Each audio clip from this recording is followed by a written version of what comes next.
At the age of 17, I lost my mother, and I questioned, well, what is life? Why are we here? Are we just born, we live a while, and then we pass on, and that's it? Game over. And well, who is God? I always wondered after that point where I lost my mum, who is God? Well, I want something more than just this. My mother, she was a very strong lady, and she carried a legacy of violence and abuse. And as a young adult, I knew my mother was she was pretty freaky, and she was terrifying at times. I knew she loved us, but I knew that she carried a lot of anger, and she impacted our family, not just my brother, but also my cousins and aunties and uncles. She impacted them with her strength and her forcefulness.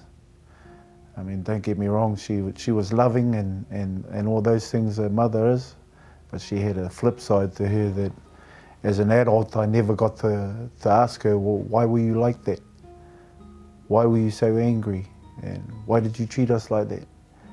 As a young adult, I grew up with all those questions, and as I got into my mid-20s, those angry things that I was brought up in started to manifest, and they escalated, and they got to a point where in my early 30s that they manifested into my relationships with not just with my girlfriend at the time, but also with other men, fighting and just angry and just lashing out at anybody that crossed my path or looked at me funny. I wasn't afraid to stick my knuckles up. I think a turning point was when I was sitting in jail, and I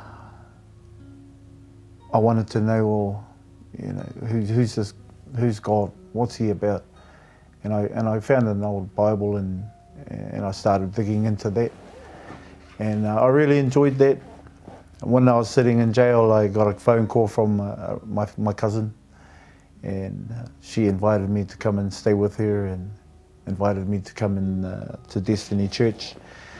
And so at the time I didn't know what I was going to do there, but I knew that I had to change. I wasn't sitting in jail because I was, fighting all the time, assaulting people, assaulting police. I assaulted my girlfriend at the time, and I kept reflecting back to my mum and the legacy that she was brought up in. So I decided I'd pray about it, and I flicked into the Bible, and it said, Jesus sent his disciples to a city and they asked him, what am I going to wear, what am I going to eat, and where am I going to stay? And Jesus said, don't worry about that, just go, everything will be prepared when you arrive. And so after reading that scripture, I knew that I had to go to Dunedin, and that was the beginning.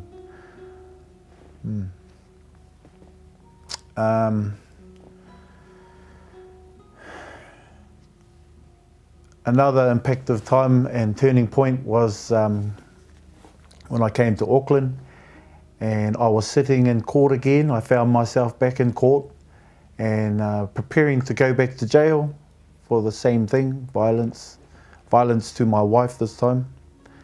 And Bishop had initiated the covenant camp, and I decided I need to go to this covenant camp before I go into jail, so I could make a covenant And then when I thought about it, I thought, oh well, you know, I'll make this covenant, and I'm going to give it everything, you know, because up until that point, I thought, oh, here, God, you can have this much, but this much here, that's mine, that's me. I want to keep this part of me. And Bishop initiated the covenant camp, and I decided, well, my way's not working, and so I decided then that it was all or nothing. My family was falling to bits. I had nothing to lose. I had everything to gain. And so I decided, okay, God, I'm going to give everything. I'm not going to hold anything back. And, you know, and so for me, that was a really defining moment in my life. And another two things that I really hold on to, I guess, was Pastor D. Pastor D said to me, you know, at that time I was really stressed, and at that time I just had nowhere else to go, and I was looking at some serious time, and didn't know where to start, how to get my life back on track, and Pastor Derek just said, keep coming to church, because I'm not a counsellor, because that's all I did. I just came to church, and that was his advice, just keep coming. And I knew I could do that. I knew if anything that was simple, I could come to church. And I kept coming to church, and I still keep coming to church, and I'll keep coming. The second impact of thing that I can remember was Pastor Sam. Said one day he was preaching, and he said something that really hit home. He said to me, and this was around smoking and addiction, and what he said was, if you want to give up, give up. And at the time, you know, I was struggling with you know, some addictions, and so I knew, man, that's how simple it can be. You know, if you're struggling with addictions, you want to give up, give up. You don't have to battle it. You know, it's so simple. Yeah, one of my greatest fears was passing on that legacy of violence and anger and dysfunction onto my kids, like it's been passed on to me and my mum and her father and his father. And as an adult, you know, it's really up to us.